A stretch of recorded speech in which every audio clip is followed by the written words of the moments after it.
News express at 6ಗೆ ಸ್ವಾಗತ. ನಾನು ನಿಶಾ. ವರುಣನ ಆರ್ಭಟಕ್ಕೆ ಸಿಲುಕಿದ ಉತ್ತರ ಕರ್ನಾಟಕದಲ್ಲಿ ಹೇಗಿದೆ ಪರಿಸ್ಥಿತಿ? ನದಿಯಂತಾಗಿದ್ದೇಗೆ ಹೈದರಾಬಾದ್ ನಗರದ ಎಲ್ಲಾ ರಸ್ತೆಗಳು? ಮುನಿರತ್ನ ವಿರುದ್ಧ ಮುನಿದವರು ರಾಜೀನಾಮೆ ಅಸ್ತ್ರ ಪ್ರಯೋಗಿಸಿದ್ದೇಕೆ? ಮುಗೀತು ನಾಮಿನೇಷನ್ ಅಬ್ಬರ, ಶುರುವಾಯಿತು ನಾಯಕರ ವಾಕ್ಸಮರ. ಇವೆಲ್ಲವನ್ನ ನೋಡೋಣ. ಮಳೆ ನೀರಲ್ಲಿ ಸಿಲುಕಿದ್ದ 20 ಜನರನ್ನ ರಕ್ಷಿಸಿದ್ದು ಎಲ್ಲಿ? ವರುಣನ ಆರ್ಭಟಕ್ಕೆ ಸಾವಿರಾರು ಹೆಕ್ಟೇರ್ ಬೆಳೆ ನಾಶ ಆಗಿದ್ದೆಲ್ಲಿ? ರಾಯಚೂರಿನಲ್ಲಿ ಮತ್ತೆ ಪ್ರವಾಹ ಭೀತಿ ಎಲ್ಲೆಲ್ಲಿ ಶುರುವಾಗಿದೆ ನೋಡೋಣ ಮಹಾಮಳೆ ನ್ಯೂಸ್ ಎಕ್ಸ್‌ಪ್ರೆಸ್‌ನಲ್ಲಿ. ಕಲಬುರಗಿ ಜಿಲ್ಲೆ ಚಿಂಚೋಳಿ ತಾಲೂಕಿನ ಚಂದಾಪುರದ ಹನುಮಾನ್ ನಗರದಲ್ಲಿ ಮಳೆ ನೀರಿನಲ್ಲಿ ಸಿಲುಕಿದ್ದ 20 ಜನರನ್ನು ರಕ್ಷಿಸಲಾಗಿದೆ. ಸತತವಾಗಿ ಸುರಿದ ಮಹಾಮಳೆಯಿಂದಾಗಿ ಹಲವು ಮನೆಗಳಿಗೆ ನೀರು ನುಗ್ಗಿತ್ತು. ಸ್ಥಳೀಯರು ಹೊರಬರೋಕೆ ಆಗದಷ್ಟು ನೀರು ನಿಂತಿದ್ದರಿಂದ ಅಗ್ನಿಶಾಮಕ ಸಿಬ್ಬಂದಿ ಮತ್ತು ಪೊಲೀಸರು ಹಗ್ಗದ ಸಹಾಯದಿಂದ ಜನರನ್ನು ರಕ್ಷಿಸಿದ್ದಾರೆ.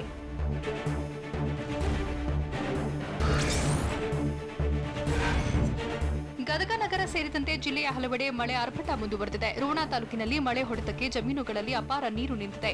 ಪರಿಣಾಮ ಈರುಳ್ಳಿ, ಶೇಂಗಾ ಸೇರಿ ಹಲವು ಬೆಳೆಗಳು ನೀರು ಪಾಲಾಗಿವೆ. ಹೊಲಗಳು ಕೆರೆಯಂತಾಗಿದ್ದು ನಿರಂತರ ಮಳೆಗೆ ರೈತರು ಕಂಗಾಲಾಗಿದ್ದಾರೆ. ಅಲ್ಲದೆ ಗದಗ, ಬೆಟಗೇರಿ, ಅವಳಿ ನಗರದಲ್ಲೂ ವರುಣ ಆರ್ಭಟ ಮುಂದುವರೆದಿದೆ.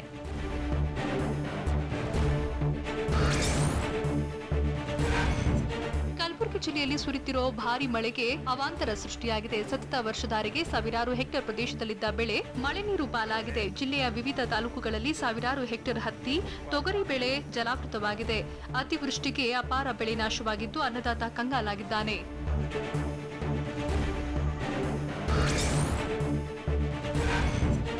ರಾಯಚೂರು ಜಿಲ್ಲೆ ಲಿಂಗಸುಗೂರು, ದೇವದುರ್ಗ ತಾಲೂಕಿನ ಕೃಷ್ಣಾ ನದಿ ಪಾತ್ರದ 20ಕ್ಕೂ ಹೆಚ್ಚು ಗ್ರಾಮಗಳಲ್ಲಿ ಪ್ರವಾಹದ ಭೀತಿ ಎದುರಾಗಿದೆ. ಬಸವಸಾಗರ ಡ್ಯಾಂನಿಂದ ಕೃಷ್ಣಾ ನದಿಗೆ 1.32 ಲಕ್ಷ ಕ್ಯೂಸೆಕ್ ನೀರನ್ನು ರಿಲೀಸ್ ಮಾಡಲಾಗಿದೆ. ಹೀಗಾಗಿ ಲಿಂಗಸುಗೂರು, ದೇವದುರ್ಗ ತಾಲೂಕಿನ ಕೆಲ ಹಳ್ಳಿಗಳಲ್ಲಿ ಪ್ರವಾಹ ಭೀತಿ ಇದ್ದು ಸ್ಥಳೀಯರಲ್ಲಿ ಆತಂಕ ಮನೆ ಮಾಡಿದೆ.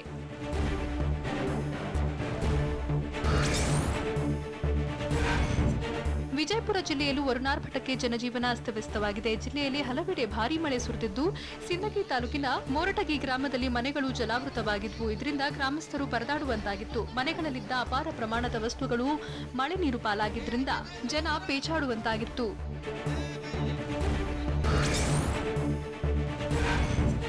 ವಿಜಯಪುರ ಜಿಲ್ಲೆ ನಿಡಗುಂದಿ ಪಟ್ಟಣದಲ್ಲೂ ಭಾರೀ ಮಳೆ ಬಿದ್ದಿದ್ದು ಬಡಾವಣೆಗಳಿಗೆ ನೀರು ನುಗ್ಗಿ ಸ್ಥಳೀಯರು ನಿದ್ದೆ ಇಲ್ಲದೆ ಜಾಗರಣೆ ಮಾಡುವಂತಾಗಿತ್ತು. ಬೆಳಗ್ಗೆ ಕೂಡ ಮಳೆ ಮುಂದುವರೆದಿದ್ದು ಮನೆಗಳಲ್ಲಿ ನೀರು ನಿಂತು ಜನ ಹೈರಾಣಾಗಿ ಹೋಗಿದ್ರು. ಅಲ್ಲದೆ ಮನೆಯಲ್ಲಿನ ವಸ್ತುಗಳು ಕೂಡ ನೀರು ಪಾಲಾಗಿದ್ದರಿಂದ ಜನ ತತ್ತರಿಸುವಂತಾಗಿತ್ತು.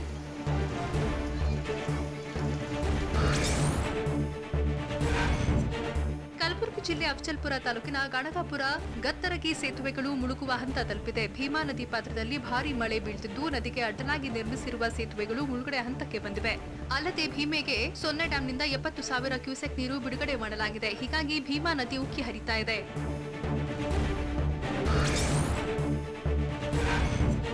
ಕಲಬುರಗಿ ನಗರದ ತೇಲ್ಕರ್ ಕಾಲೋನಿ ಬಳಿಯ ಹಳ್ಳದಲ್ಲಿ ಕೊಚ್ಚಿ ಹೋಗಿದ್ದ ಕರುವೊಂದು ದಡ ಸೇರಿ ಜೀವ ಉಳಿಸಿಕೊಂಡಿದೆ. ಧಾರಾಕಾರ ಮಳೆಗೆ ಹಳ್ಳದಲ್ಲಿ ನೀರು ಹೆಚ್ಚಾಗಿದ್ದು ಕೆಲ ಹಸುಗಳು ಸರಾಗವಾಗಿ ದಡ ಸೇರಿವೆ. ಆದರೆ ಹಿಂದೆ ಬರುತ್ತಿದ್ದ ಕರುವೊಂದು ನೀರಿನ ಸೆಳೆತಕ್ಕೆ ಸಿಲುಕಿ ಕೊಚ್ಚಿ ಹೋಗಿತ್ತು. ಬಳಿಕ ಪರದಾಡಿ ಹರಸಾಹಸ ಪಟ್ಟು ಪುನಃ ದಡ ತಲುಪಿದೆ. ಸ್ಥಳೀಯರ ಮೊಬೈಲ್ನಲ್ಲಿ ದೃಶ್ಯ ಸೆರೆಯಾಗಿದೆ.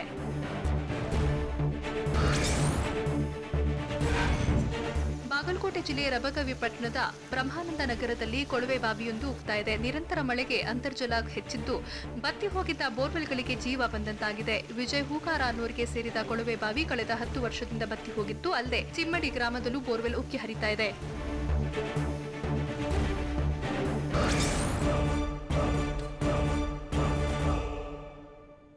ಬಾಗಲಕೋಟೆಯಲ್ಲಿ ಸ್ವಲ್ಪದರಲ್ಲೇ ತಪ್ಪಿದ್ದೇಗೆ ಭಾರೀ ಅನಾಹುತ. ಧಾರಾಕಾರ ಮಳೆಗೆ ಕೆರೆ ಕಟ್ಟೆಯೊಡೆದು ಜಮೀನಿಗೆ ನೀರು ನುಗ್ಗಿದ್ದೆಲ್ಲಿ? ಮಾಲ್ಗಳಿಗೂ ಜಲಕಂಟಕ ಎದುರಾಗಿದ್ದೇಕೆ? ಇಂಥ ಕೌತುಕದ ಸುದ್ದಿ ನೋಡೋಣ ಸ್ಟೇಟ್ ನ್ಯೂಸ್ ಎಕ್ಸ್‌ಪ್ರೆಸ್‌ನಲ್ಲಿ. ಕಲಬುರಗಿ ಜಿಲ್ಲೆ ಸೇಡಂ ತಾಲೂಕಿನ ಮಳಖೇಡ್ ಗ್ರಾಮದ ಬಳಿ ಮೊರಾರ್ಜಿ ದೇಸಾಯಿ ವಸತಿ ಶಾಲೆಯಲ್ಲಿ 10 ಜನ ಸಿಬ್ಬಂದಿ ಸಿಲುಕಿದ್ದಾರೆ. ಗ್ರಾಮದ ಸಮೀಪ ಎಲ್ಲಿ ನೋಡಿದ್ರೂ ನೀರೇ ತುಂಬಿದ್ದು ಶಾಲೆಯಿಂದ ಹೊರಬರೋಕೆ ಆಗದೆ ಸಿಬ್ಬಂದಿ ಪರದಾಡಿದ್ದಾರೆ ಅಂತ ಹೇಳಲಾಗ್ತಿದೆ. ಸದ್ಯ ಶಾಲೆ ಸುತ್ತ ಕಾಗಿಣಾ ನದಿ ನೀರು ನುಗ್ಗಿದ್ದು ರಕ್ಷಣಾ ಕಾರ್ಯಕ್ಕೆ ಅಡ್ಡಿಯಾಗಿದೆ.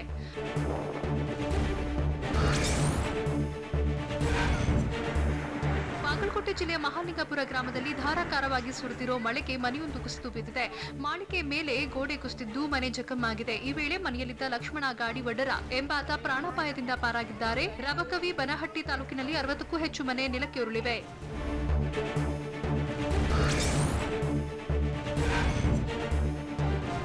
ಯಾದಗಿರಿ ಜಿಲ್ಲೆಯಾದ್ಯಂತ ಸತತ 3 ದಿನಗಳಿಂದ ಭಾರಿ ಮಳೆ ಸುರಿತಾ ಇದೆ. ನಿರಂತರ ವರ್ಷಧಾರೆಗೆ ಯಾದಗಿರಿ ತಾಲೂಕಿನ ಮಲಹಾರ ಗ್ರಾಮದಲ್ಲಿ ಮನೆಯೊಂದರ ಮೇಲ್ಛಾವಣಿ ಕುಸಿದು ಬಿದ್ದಿದೆ. ಇದರಿಂದ ಕುಟುಂಬದ ಸದಸ್ಯರು ಮನೆಯಲ್ಲಿ ಶೇಖರಿಸಿದ್ದ ಅಪಾರ ಪ್ರಮಾಣದ ಹತ್ತಿ ನಾಶವಾಗಿದೆ. ಈ ಬಗ್ಗೆ ವೃದ್ಧೆಯೊಬ್ಬರು ಅಳಲು ತೋಡಿಕೊಂಡಿದ್ದು ಜಿಲ್ಲಾಡಳಿತ ನೆರವಿಗೆ ಧಾವಿಸಬೇಕಿದೆ.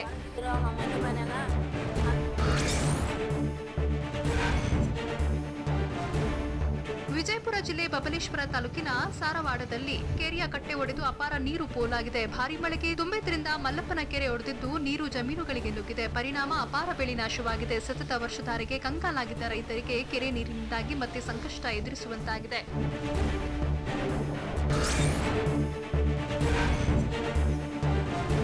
ಯಾದಗಿರಿ ಜಿಲ್ಲೆ ಹುಣಸಗಿ ತಾಲೂಕಿನ ನಾರಾಯಣಪುರದ ಬಳಿಯ ಬಸವಸಾಗರ ಡ್ಯಾಂನಿಂದ ಕೃಷ್ಣಾ ನದಿಗೆ 1.6 ಲಕ್ಷ ಕ್ಯೂಸೆಕ್ ನೀರು ಬಿಡುಗಡೆಯಾಗಿದೆ.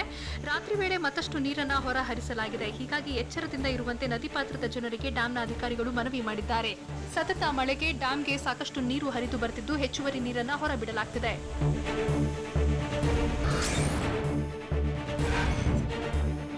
ಕಲಬುರಗಿ ಜಿಲ್ಲೆಯಲ್ಲಿ ಮಹಾಮಳೆ ಅಲ್ಲೋಲ ಕಲ್ಲೋಲವನ್ನೇ ಸೃಷ್ಟಿಸಿದೆ. ವರ್ಷಧಾರೆ ರೌದ್ರಾವತಾರಕ್ಕೆ ನಗರದ ರಸ್ತೆಗಳು ಜಲಾವೃತವಾಗಿದೆ. ರಸ್ತೆಗಳೆಲ್ಲ ಕೆರೆಗಳಂತಾಗಿದ್ದು ನೀರು ನುಗ್ಗಿ ಮಾಲ್ಗಳಿಗೂ ಜಲಕಂಟಕ ಎದುರಾಗಿತ್ತು. ಅಲ್ಲದೆ ವಾಹನಗಳು ಸಂಚರಿಸೋಕೆ ಆಗದೆ ರಸ್ತೆಗಳಲ್ಲೇ ಸಾಲುಗಟ್ಟಿ ನಿಂತಿದ್ವು.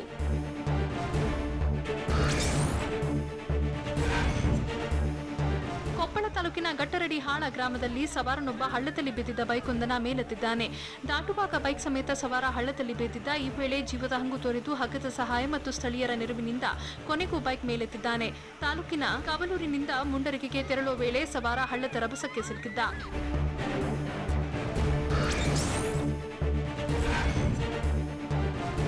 ಕಲಬುರಗಿ ಜಿಲ್ಲೆ ಚಿಂಚೋಳಿ ತಾಲೂಕಿನ ನಾಗಿದಲಾಯಿಯಲ್ಲಿ ಗರ್ಭಿಣಿಯೊಬ್ಬಳು ಸರ್ಕಾರಿ ಶಾಲೆಯಲ್ಲೇ ಹೆಣ್ಣು ಮಗುವಿಗೆ ಜನ್ಮ ನೀಡಿದ್ದಾಳೆ. ಸತತ ಮಳೆಗೆ ಗ್ರಾಮ ಸಂಪೂರ್ಣ ಜಲಾವೃತವಾಗಿದ್ದು ಸುರಕ್ಷತೆ ದೃಷ್ಟಿಯಿಂದ ಗರ್ಭಿಣಿ ಶಾಲೆಯಲ್ಲಿ ರಕ್ಷಣೆ ಪಡೆದಿದ್ಲು.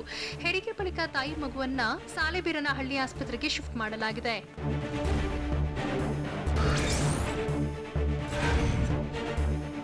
ಅತಿವೃಷ್ಟಿ ಪರಿಹಾರದ ಬಗ್ಗೆ ಸಿಎಂ ಬಿಎಸ್ವೈ ಗಮನಕ್ಕೆ ತರಲಾಗಿದೆ ಅಂತ ಬೆಳಗಾವಿಯಲ್ಲಿ ಡಿಸಿಎಂ ಲಕ್ಷ್ಮಣ ಸವದಿ ಹೇಳಿದ್ದಾರೆ.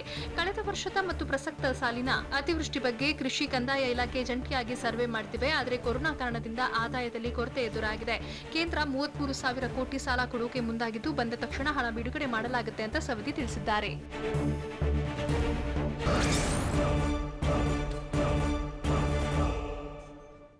ಮುನಿರತ್ನ ವಿರುದ್ಧ ಬಿಜೆಪಿ ಕಾರ್ಯಕರ್ತರು ರಾಜೀನಾಮೆ ಅಸ್ತ್ರ ಪ್ರಯೋಗಿಸಿದ್ದೇಕೆ? ಕುಸುಮಾ ನಾಮಪತ್ರ ಸಲ್ಲಿಸಿದ ಬಳಿಕ ಕಾರ್ಯಕರ್ತರಿಗೆ ಸಿದ್ದರಾಮಯ್ಯ ಸೂಚಿಸಿದ್ದೇನು? ಶಿರಾ ಕಾಂಗ್ರೆಸ್ ಅಭ್ಯರ್ಥಿ ಜಯಚಂದ್ರ ಎಷ್ಟು ಕೋಟಿ ಒಡೆಯಾಗುತ್ತಾ? ನೋಡೋಣ ಮಿನಿ ವಾರ್ ಎಕ್ಸ್‌ಪ್ರೆಸ್‌ನಲ್ಲಿ. ಮುನಿರತ್ನಗೆ ರಾಜರಾಜೇಶ್ವರಿ ನಗರದ ಬಿಜೆಪಿ ಟಿಕೆಟ್ ನೀಡಿದ್ದಕ್ಕೆ ಅಸಮಾಧಾನ ಭುಗಿಲೆದ್ದಿದೆ. ಬೆಂಗಳೂರಿನ ಮಲ್ಲತಹಳ್ಳಿಯ ಬಳಿ ಇರುವ ಕೆಂಗುಂಟೆಯಲ್ಲಿ ನಡೆದ ಸಭೆಯಲ್ಲಿ ಮುನಿರತ್ನ ವಿರುದ್ಧ ಬಿಜೆಪಿ ಕಾರ್ಯಕರ್ತರು ಆಕ್ರೋಶ ಹೊರಹಾಕಿದ್ರು. ಅಲ್ಲದೆ ನಾವು ತುಳಸಿ ಮುನಿರಾಜುಗೌಡ ಪರವಾಗಿಯೇ ಇರ್ತೇವೆ, ರಾಷ್ಟ್ರಮಟ್ಟದಲ್ಲಿ ನಮಗೆ ಬಿಜೆಪಿ ಅವಮಾನ ಮಾಡಿದೆ ಅಂತ ಗರಂ ಆದ್ರು. ಬಿಜೆಪಿ ಕಾರ್ಯಕರ್ತರ ಆಕ್ರೋಶಕ್ಕೆ ಬೆಚ್ಚಿಬಿದ್ದಿರೋ ನಾಯಕರು ಸಿಟಿ ರವಿ ಸಮ್ಮುಖದಲ್ಲಿ ಸಂಧಾನ ನಡೆಸುವುದಾಗಿ ಹಾಗೂ ಬಿಜೆಪಿ ಕಾರ್ಯಕರ್ತರ ಮೇಲೆ ಮುನಿರತ್ನ ಹಾಕಿಸಿದ ಕೇಸ್ ವಾಪಸ್ ಪಡೆಯುವುದಾಗಿ ಬಿಜೆಪಿ ಜಿಲ್ಲಾಧ್ಯಕ್ಷ ಮಂಜುನಾಥ್ ಭರವಸೆ ನೀಡಿದರು. ಆದರೆ ಇದಕ್ಕೆ ಒಪ್ಪದ ಕಾರ್ಯಕರ್ತರು ಯಾವುದೇ ಕಾರಣಕ್ಕೂ ಕೇಸ್ ವಾಪಸ್ ಪಡಿಬೇಡಿ, ನಾವು ಹೋರಾಟ ಮಾಡ್ತೇವೆ, ನಮ್ಮ ಪಾಡಿಗೆ ನಮ್ಮನ್ನ ಬಿಟ್ಟುಬಿಡಿ ಅಂತ ತೀವ್ರ ಆಕ್ರೋಶ ಹೊರಹಾಕಿದರು. ಮುನಿರತ್ನಗೆ ಬಿಜೆಪಿ ಟಿಕೆಟ್ ನೀಡಿದ್ದಕ್ಕೆ ತೀವ್ರ ವಿರೋಧ ವ್ಯಕ್ತವಾಗಿತ್ತು. ಇದನ್ನು ವಿರೋಧಿಸಿ ಹಲವು ಬಿಜೆಪಿ ಪದಾಧಿಕಾರಿಗಳು ರಾಜೀನಾಮೆ ನೀಡುತ್ತಾರೆ ಅಂತ ಆರ್ಆರ್ ನಗರ ಬಿಜೆಪಿ ಯುವ ಮೋರ್ಚಾ ಅಧ್ಯಕ್ಷ ಸಂದೇಶ ಬಂಡಪ್ಪ ಹೇಳಿದರು. ತುಳಸಿ ಮುನಿರಾಜು ಗೌಡಗೆ ಭಾರಿ ಅನ್ಯಾಯವಾಗಿದೆ, ಹೀಗಾಗಿ ನಾವು ಯಾವುದಕ್ಕೂ ರಾಜಿಯಾಗಲ್ಲ, ನಾನು ಕೂಡ ಅಧ್ಯಕ್ಷ ಸ್ಥಾನಕ್ಕೆ ರಾಜೀನಾಮೆ ಕೊಡ್ತೀನಿ ಅಂತ ಬಂಡಪ್ಪ ತಿಳಿಸಿದರು. ರಾಜರಾಜೇಶ್ವರಿ ನಗರ ಕ್ಷೇತ್ರದ ಕಾಂಗ್ರೆಸ್ ಅಭ್ಯರ್ಥಿ ಕುಸುಮಾ ನಾಮಪತ್ರ ಸಲ್ಲಿಕೆ ಬಳಿಕ ಕಾಂಗ್ರೆಸ್ ನಾಯಕರು ಸಭೆ ನಡೆಸಿದರು. ಕೆಪಿಸಿಸಿ ಅಧ್ಯಕ್ಷ ಡಿಕೆ ಶಿವಕುಮಾರ್ ಸಿದ್ದರಾಮಯ್ಯ ನೇತೃತ್ವದಲ್ಲಿ ಸಭೆ ನಡೆಯಿತು. ಬೂತ್ ಮಟ್ಟದ ಜವಾಬ್ದಾರಿ ವಹಿಸಿಕೊಂಡವರಿಗೆ ಎಚ್ಚರಿಕೆಯಿಂದ ಕೆಲಸ ಮಾಡುವಂತೆ, ಮಹಿಳಾ ಮತದಾರರನ್ನ ಸೆಳೆಯುವಂತೆ ಕಾಂಗ್ರೆಸ್ ಮಹಿಳಾ ಘಟಕಕ್ಕೆ ಸಿದ್ದರಾಮಯ್ಯ ಸೂಚಿಸಿದರು. ಕೆಲವು ನನಗೆ ಸ್ಲೋ ಪಾಯ್ಸನ್ ಆಗೋ ಘಟನೆ ನಡೆದಿವೆ ಅಂತ ರಾಮನಗರದ ಕೇತಗಾನಹಳ್ಳಿಯಲ್ಲಿ ಮಾಜಿ ಸಿಎಂ ಕುಮಾರಸ್ವಾಮಿ ಹೇಳಿದ್ರು. ಆತ್ಮೀಯತೆ ತೋರಿಸಿ ತಮ್ಮಿಂದಲೇ ಕುಮಾರಸ್ವಾಮಿಗೆ ರಕ್ಷಣೆ ಎಂಬ ಸಂದೇಶ ಕೊಡೋಕೆ ಹೊರಟಿದ್ದಾರೆ ಅಂತ ಡಿಕೆ ಶಿವಕುಮಾರ್ ಹೆಸರಿಲ್ಲದೆ ಎಚ್ಡಿಕೆ ಟಾಂಗ್ ಕೊಟ್ಟರು. 15 ವರ್ಷದಿಂದ ಯಾವುದೇ ಲೋಕಲ್ ಚುನಾವಣೆ ಮಾಡಿಲ್ಲ, ಆದರೆ ಈ ಬಾರಿ ನಾನೇ ನೇರವಾಗಿ ಭಾಗವಹಿಸ್ತೇನೆ, ಹಳೆ ಜೆಡಿಎಸ್ ಭಾಗದಲ್ಲಿ ಜೆಡಿಎಸ್ ಮುಗಿಸೋದು ಸುಳ್ಳು ಅಂದ್ರು.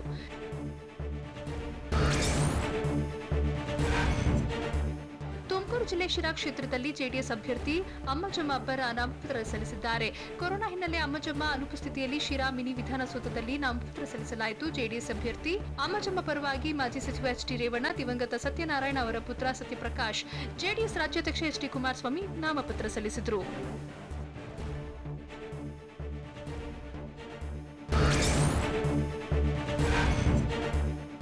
ಶಿರಾದಲ್ಲಿ ಬಿಜೆಪಿ ಅಭ್ಯರ್ಥಿ ರಾಕೇಶ್ ಗೌಡ ನಾಮಪತ್ರ ಸಲ್ಲಿಸಿದರು. ಬಳಿಕ ಮಾತನಾಡಿದ ಡಿಸಿಎಂ ಗೋವಿಂದ ಕಾರಜೋಳ, ಶಿರಾದಲ್ಲಿ ನಮ್ಮ ಅಭ್ಯರ್ಥಿ 100ಕ್ಕೆ 100ರಷ್ಟು ಗೆಲ್ತಾರೆ ಅಂತ ವಿಶ್ವಾಸ ವ್ಯಕ್ತಪಡಿಸಿದ್ದಾರೆ. ಅಲ್ಲದೆ ಈ ಚುನಾವಣೆ ಕರ್ನಾಟಕದ ರಾಜಕೀಯ ದಿಕ್ಕನ್ನೇ ಬದಲಿಸಲಿದ್ದು ಫಲಿತಾಂಶ ರಾಜ್ಯಕ್ಕೆ ದಿಕ್ಸೂಚಿಯಾಗಲಿದೆ ಅಂತ ಹೇಳಿದರು.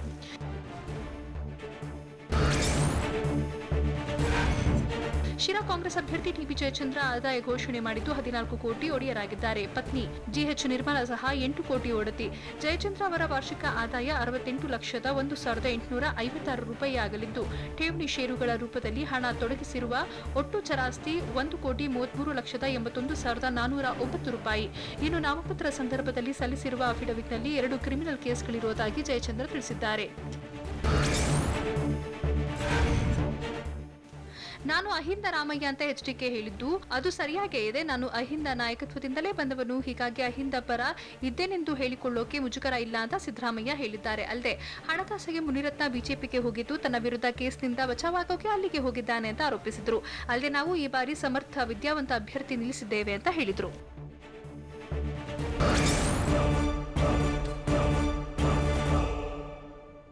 ಸಚಿವ ಆರ್ ಅಶೋಕ್ಗೆ ಕೆಪಿಸಿಸಿ ಅಧ್ಯಕ್ಷರು ಕೊಟ್ಟ ತಿರುಗೇಟೇನು? ಕಾಂಗ್ರೆಸ್ ನಾಯಕರ ವಿರುದ್ಧ ಚುನಾವಣಾ ಆಯೋಗಕ್ಕೆ ಅಧಿಕಾರಿ ಕೊಟ್ಟ ಮಾಹಿತಿ ಏನು? ಕೊರೋನಾಗೆ ತುತ್ತಾಗಿರೋ ದಕ್ಷಿಣ ಕನ್ನಡದ ಶಿಕ್ಷಕಿಯ ನೆರವಿಗೆ ಧಾವಿಸಿದ್ದೇಗೆ ಸರ್ಕಾರ? ನೋಡೋಣ ಬೆಂಗಳೂರು ನ್ಯೂಸ್ ಎಕ್ಸ್‌ಪ್ರೆಸ್‌ನಲ್ಲಿ.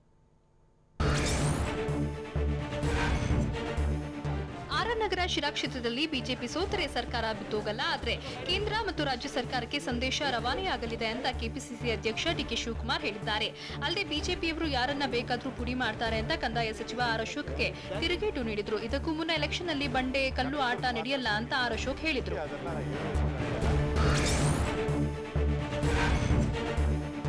ಕೆಜೆಹಳ್ಳಿಯಲ್ಲಿ ನಡೆದ ಗಲಾಟೆಯಲ್ಲಿ ಕಾಂಗ್ರೆಸ್ನವರಿಲ್ಲ, ಅದು ಕಾಂಗ್ರೆಸ್ಸೇತರರು ಮಾಡಿರುವ ಗಲಾಟೆ ಅಂತ ಡಿಕೆ ಶಿವಕುಮಾರ್ ಹೇಳಿದ್ದಾರೆ. ಬಿಜೆಪಿ ಸರ್ಕಾರ ಹೆದರಿಸಿ ಬೆದರಿಸಿ ರಾತ್ರೋರಾತ್ರಿ ಕಾಂಗ್ರೆಸ್ನವರ ಹೆಸರು ಸೇರಿಸ್ತಾ ಇದೆ. ನಮ್ಮಿಬ್ಬರು ಶಾಸಕರನ್ನ ನೆನೆ ತನಿಖೆಗೆ ಒಳಪಡಿಸಿದ್ದಾರೆ, ಆದರೆ ಕಾಂಗ್ರೆಸ್ ಇದಕ್ಕೆಲ್ಲ ಹೆದರೋದಿಲ್ಲ. ಪೊಲೀಸರನ್ನ ದುರ್ಬಳಕೆ ಮಾಡಿಕೊಂಡು ಸುಳ್ಳು ರಿಪೋರ್ಟ್ ರೆಡಿ ಮಾಡಿದ್ದಾರೆ. ಯಾವ ಕಾಂಗ್ರೆಸ್ ಮುಖಂಡರು ಇದರಲ್ಲಿ ಭಾಗಿಯಾಗಿಲ್ಲ ಅಂತ ಹೇಳಿದ್ರು.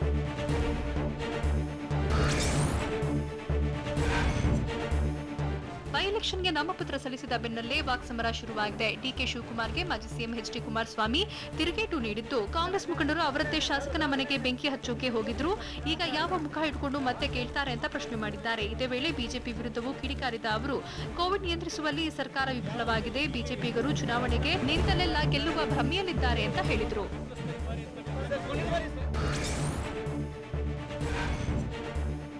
ನಾಮಪತ್ರ ಸಲ್ಲಿಕೆ ವೇಳೆ ಕಾಂಗ್ರೆಸ್ ನಾಯಕರು ನಿಯಮ ಉಲ್ಲಂಘನೆ ಮಾಡಿದ್ದು, ಚುನಾವಣೆ ಆಯೋಗಕ್ಕೆ ಚುನಾವಣಾ ಅಧಿಕಾರಿ ಮಾಹಿತಿ ರವಾನಿಸಿದ್ದಾರೆ. ಕೇಂದ್ರದ ಆವರಣಕ್ಕೆ ವಾಹನ ತೆಗೆದುಕೊಂಡು ಬಂದಿದ್ದು 100 ಮೀಟರ್ ಒಳಗೆ ಕಾಂಗ್ರೆಸ್ ನಾಯಕರು ಪ್ರವೇಶ ಮಾಡಿದ್ದಾರೆ ಅಂತ ಬಿಬಿಎಂಪಿ ಆಯುಕ್ತರ ಸೂಚನೆ ಮೇರೆಗೆ ಆರೋಗ್ಯಕ್ಕೆ ಚುನಾವಣಾ ಅಧಿಕಾರಿ ಮಾಹಿತಿ ನೀಡಿದ್ದಾರೆ.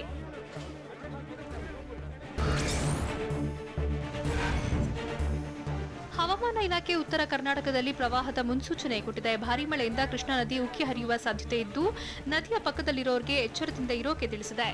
ಬಂಗಾಳ ಕೊಲ್ಲಿಯಲ್ಲಿ ತೀವ್ರವಾದ ವಾಯುಭಾರ ಕುಸಿತ ಉಂಟಾಗಿದ್ದು, ಇದರ ಪ್ರವಾಹದಿಂದ ರಾಜ್ಯದ ಹಲವೆಡೆ ಹೆಚ್ಚಿನ ಮಳೆಯಾಗಲಿದೆ. ಅದರಲ್ಲೂ ಬೀದರ್, ಕಲಬುರಗಿ, ಯಾದಗಿರಿ, ರಾಯಚೂರು, ಕೊಪ್ಪಳ ಜಿಲ್ಲೆಗಳಲ್ಲಿ ಅತಿ ಹೆಚ್ಚು ಮಳೆಯಾಗುವ ಸಾಧ್ಯತೆ ಇದ್ದು, ರೆಡ್ ಅಲರ್ಟ್ ಘೋಷಿಸಲಾಗಿದೆ.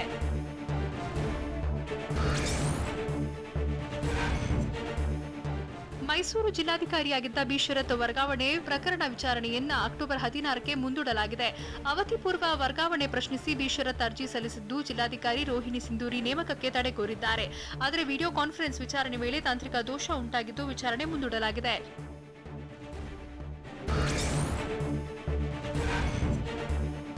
ದಕ್ಷಿಣ ಕನ್ನಡ ಜಿಲ್ಲೆಯ ಕೊರೋನಾ ಸೋಂಕಿತ ಶಿಕ್ಷಕಿಯ ಚಿಕಿತ್ಸಾ ವೆಚ್ಚ ಭರಿಸೋಕೆ ಸರ್ಕಾರ ತೀರ್ಮಾನಿಸಿದೆ. ದಕ್ಷಿಣ ಕನ್ನಡ ಜಿಲ್ಲಾಧಿಕಾರಿಗೆ ಖುದ್ದು ದೂರವಾಣಿ ಮೂಲಕ ಸಿಎಂ ಯಡಿಯೂರಪ್ಪ ಸೂಚನೆ ಕೊಟ್ಟಿದ್ದಾರೆ. ಚಿಕಿತ್ಸೆ ನೀಡುವ ಬಗ್ಗೆ ಕ್ರಮ ವಹಿಸೋಕೆ ದಕ್ಷಿಣ ಕನ್ನಡ ಜಿಲ್ಲಾಡಳಿತಕ್ಕೆ ಶಿಕ್ಷಣ ಸಚಿವ ಸುರೇಶ್ ಕುಮಾರ್ ಸೂಚಿಸಿದ್ದಾರೆ. ಮೂಡಬಿದ್ರೆಯ ಪದ್ಮಾಕ್ಷಿ ಹಾಗೂ ಶಶಿಕಾಂತ್ ವಿದ್ಯಾಗಮಕ್ಕೆ ಹೋಗಿದ್ದಾಗ ಕೊರೋನಾ ತಗುಲಿದ್ದು, ಸಹಾಯ ಮಾಡುವಂತೆ ಪುತ್ರಿ ಐಶ್ವರ್ಯ ಜೈನ್ ಮನವಿ ಮಾಡಿದ್ರು.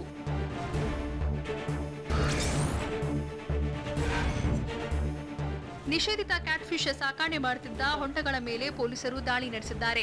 ಅತ್ತಿಬೆಲೆಯ ಎಂಡಬೆಲೆಯಲ್ಲಿ 3 ಬೃಹತ್ ಹೊಂಡಗಳಲ್ಲಿ ವೆಂಕಟೇಶ್ ಎಂಬಾತ ಆಫ್ರಿಕನ್ ಕ್ಯಾಟ್ ಫಿಶ್ ಸಾಕಣೆ ಮಾಡುತ್ತಿದ್ದ. ಖಚಿತ ಮಾಹಿತಿ ಮೇರೆಗೆ ಅತ್ತಿಬೆಲೆ ಪಿಎಸ್ಐ ಮುರಳಿ ಹಾಗೂ ಕಂದಾಯ ಇಲಾಖೆಯ ಅಧಿಕಾರಿಗಳ ದಾಳಿ ನಡೆಸಿದ್ದು 5 ಲಕ್ಷಕ್ಕೂ ಹೆಚ್ಚು ಬೆಲೆ ಬಾಳುವ ಹೊಂಡಗಳನ್ನು ಸೀಸ್ ಮಾಡಿದ್ದಾರೆ.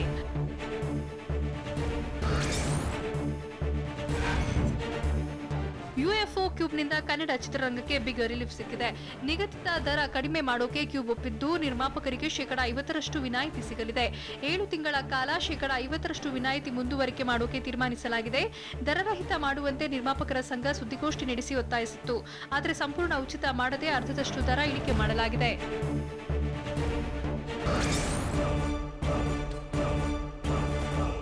ರಣಭೀಕರ ಮಳೆಗೆ ಹೈದರಾಬಾದ್ನಲ್ಲಿ ಏನೆಲ್ಲ ಅವಾಂತರ ಸೃಷ್ಟಿಯಾಗಿದೆ? ಹಥ್ರಾಸ್ ಅತ್ಯಾಚಾರ ಪ್ರಕರಣಕ್ಕೆ ಜಾರಿ ನಿರ್ದೇಶನಾಲಯ ಎಂಟ್ರಿ ಕೊಟ್ಟಿದ್ದೇಕೆ? ಚುನಾವಣಾ ಪ್ರಚಾರದಲ್ಲಿ ಪಾಲ್ಗೊಂಡ ಟ್ರಂಪ್ ಹೇಳಿದ್ದೇನು? ಇದೆಲ್ಲವನ್ನ ನೋಡೋಣ ನ್ಯಾಷನಲ್ ನ್ಯೂಸ್ ಎಕ್ಸ್‌ಪ್ರೆಸ್‌ನಲ್ಲಿ. ವಾಯುಭಾರ ಕುಸಿತದಿಂದ ಆಂಧ್ರಪ್ರದೇಶ, ತೆಲಂಗಾಣದಲ್ಲಿ ಭಾರಿ ಮಳೆಯಾಗಿದೆ. ತೆಲಂಗಾಣದ ಹೈದರಾಬಾದ್ ಸಂಪೂರ್ಣ ಕೊಚ್ಚಿ ಹೋಗಿದೆ. ಈವರೆಗೆ 1000ಕ್ಕೂ ಹೆಚ್ಚು ಕಾರು ಮುಳುಗಡೆಯಾಗಿದ್ದು 113 ಕಾರುಗಳು ನೀರಿನಲ್ಲಿ ಕೊಚ್ಚಿ ಹೋಗಿವೆ. ಫಲ್ಕುರಾಮ ಬಳಿ ಮೃತ ಹಸುವಿನ ಕಳೆಬರಹ ನೀರಿನಲ್ಲಿ ಕೊಚ್ಚಿಕೊಂಡು ಬಂದಿದೆ. ಹೈದರಾಬಾದ್ ನಗರದ ರಸ್ತೆಗಳಲ್ಲಿ ನದಿಯಂತೆ ನೀರು ಹರಿತಿದ್ದು ವ್ಯಕ್ತಿಯೊಬ್ಬ ಕೊಚ್ಚಿಕೊಂಡು ಬರುತ್ತಿದ್ದ ದೃಶ್ಯ ಬೆಚ್ಚಿ ಬೀಳಿಸಿದೆ. ತೆಲಂಗಾಣದಲ್ಲಿ ಕಂಡು ಕೇಳರಿಯದ ರಣಭೀಕರ ಮಳೆಯಾಗಿದ್ದು ದಾಖಲೆ ಪ್ರಮಾಣದ ಮಳೆಗೆ ಜನ ಬೆಚ್ಚಿ ಬಿದ್ದಿದ್ದಾರೆ. ಹೈದರಾಬಾದ್, ಮೇಡ್ಚಲ್, ರಂಗಾರೆಡ್ಡಿ, ಭುವನಗಿರಿ, ಮಲ್ಜಾಜಗಿರಿ ಸೇರಿದಂತೆ ಹಲವೆಡೆ ವರುಣ ಆರ್ಭಟಿಸಿದ್ದು ಇದುವರೆಗೂ 13 ಮಂದಿ ಬಲಿಯಾಗಿದ್ದಾರೆ. ರಸ್ತೆಯೆಲ್ಲ ನದಿಯಂತಾಗಿದ್ದು ನೀರಿನ ರಭಸಕ್ಕೆ ಪಲ್ಟಿ ಹೊಡೆದು ನೀರಲ್ಲಿ ಲಾರಿಗಳು ಮುಳುಗಿವೆ. ದೇವಸ್ಥಾನಕ್ಕೆ ನೀರು ನುಗ್ಗಿ ದೇವರ ಮೂರ್ತಿಗಳು ಕೂಡ ಮುಳುಗಡೆ ಹಂತಕ್ಕೆ ತಲುಪಿದೆ. ಹೈದರಾಬಾದ್ ಜನರು ರಣಮಳೆಗೆ ಅಕ್ಷರಶಃ ತತ್ತರಿಸಿ ಹೋಗಿದ್ದಾರೆ. ನಗರದ ಮಯೂರಿ ನಗರದಲ್ಲಿ ರಾಜಕಾಲುವೆ ನದಿಯಂತೆ ಹರಿತಿದ್ದು ಅಕ್ಕಪಕ್ಕದ ಮನೆಗಳಿಗೆ ನೀರು ನುಗ್ಗಿದೆ. ಮನೆ ಮುಂದೆ 3-4 ಅಡಿಯಷ್ಟು ನೀರು ನಿಂತಿದ್ದು ನಿವಾಸಿಗಳು ಪರದಾಡುತ್ತಿದ್ದಾರೆ. ಅಲ್ಲದೆ 10 ವಾಹನಗಳು ನೀರಿನಲ್ಲಿ ಮುಳುಗಿ ಹೋಗಿವೆ.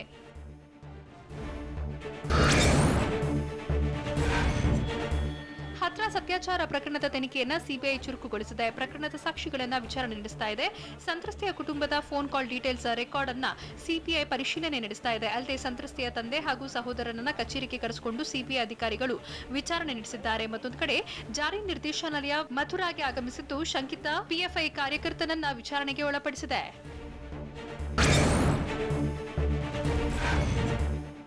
ಕೇಂದ್ರ ಬಿಜೆಪಿ ಸರ್ಕಾರವನ್ನ ಟೀಕಿಸುವ ಭರದಲ್ಲಿ ಜಮ್ಮು ಕಾಶ್ಮೀರ ಮಾಜಿ ಸಿಎಂ ಫಾರೂಕ್ ಅಬ್ದುಲ್ಲಾ ವಿವಾದದ ಕಿಡಿ ಹೊತ್ತಿಸಿದ್ದಾರೆ. ಕಾಶ್ಮೀರ ಜನತೆಗೆ ಭಾರತದಲ್ಲಿ ಇದ್ದೇವೆ ಅಂತ ಅನಿಸ್ತಿಲ್ಲ, ಇದಕ್ಕಿಂತ ಚೀನಾ ಆಳ್ವಿಕೆಯನ್ನ ಕಾಶ್ಮೀರ ಜನತೆ ಬಯಸುತ್ತಿದ್ದಾರೆ ಅಂತ ಹೇಳಿದ್ದಾರೆ. ಇದಕ್ಕೆ ತೀವ್ರ ವಿರೋಧ ವ್ಯಕ್ತಪಡಿಸಿರುವ ಬಜರಂಗ ದಳ ಕಾರ್ಯಕರ್ತರು ಜಮ್ಮುವಿನಲ್ಲಿ ಪ್ರತಿಭಟನೆ ನಡೆಸಿದರು. ಪ್ರತಿಭಟನಾಕಾರರನ್ನ ನಿಯಂತ್ರಿಸುವಲ್ಲಿ ಪೊಲೀಸರು ಹರಸಾಹಸ ಪಟ್ಟರು.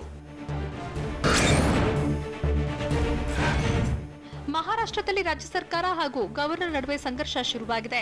ರಾಜ್ಯದಲ್ಲಿ ದೇವಸ್ಥಾನ ತೆರೆಯುವ ಬಗ್ಗೆ ಸಿಎಂ ಗವರ್ನರ್ ನಡುವೆ ಪತ್ರ ಸಮರ ನಡೆದಿದೆ. ಈಗ ರಾಜ್ಯಪಾಲರನ್ನ ವಾಪಸ್ ಕರೆಸಿಕೊಳ್ಳಬೇಕು ಅಂತ ಶಿವಸೇನೆ ಕೇಂದ್ರ ಸರ್ಕಾರವನ್ನ ಆಗ್ರಹಿಸಿದೆ. ರಾಜ್ಯಾದ್ಯಂತ ದೇವಸ್ಥಾನ ತೆರೆಯಬೇಕು ಅಂತ ನಿನ್ನೆ ಬಿಜೆಪಿ ಬೃಹತ್ ಪ್ರತಿಭಟನೆ ನಡೆಸಿತ್ತು. ಅಮೆರಿಕ ಅಧ್ಯಕ್ಷ ಡೊನಾಲ್ಡ್ ಟ್ರಂಪ್ ಕೊರೋನಾದಿಂದ ಚೇತರಿಸಿಕೊಂಡ ಬಳಿಕ ಚುನಾವಣಾ ಪ್ರಚಾರದಲ್ಲಿ ಪಾಲ್ಗೊಳ್ಳುತ್ತಿದ್ದಾರೆ. ಟ್ರಂಪ್ ನಿನ್ನೆ ಫ್ಲೋರಿಡಾದಲ್ಲಿ ಚುನಾವಣಾ ಪ್ರಚಾರದಲ್ಲಿ ಭಾಗಿಯಾಗಿದ್ರು. ಚೇತರಿಸಿಕೊಂಡಿರುವ ನಾನು ನೆರೆದಿರುವ ಯುವಕರಿಗೆ ಹಾಗೂ ಸುಂದರ ಮಹಿಳೆಯರಿಗೆ ಕಿಸ್ ಮಾಡ್ತೀನಿ ಅಂತ ಟ್ರಂಪ್ ಪ್ರಚಾರದ ಭಾಷಣದಲ್ಲಿ ಹೇಳಿದ್ದಾರೆ.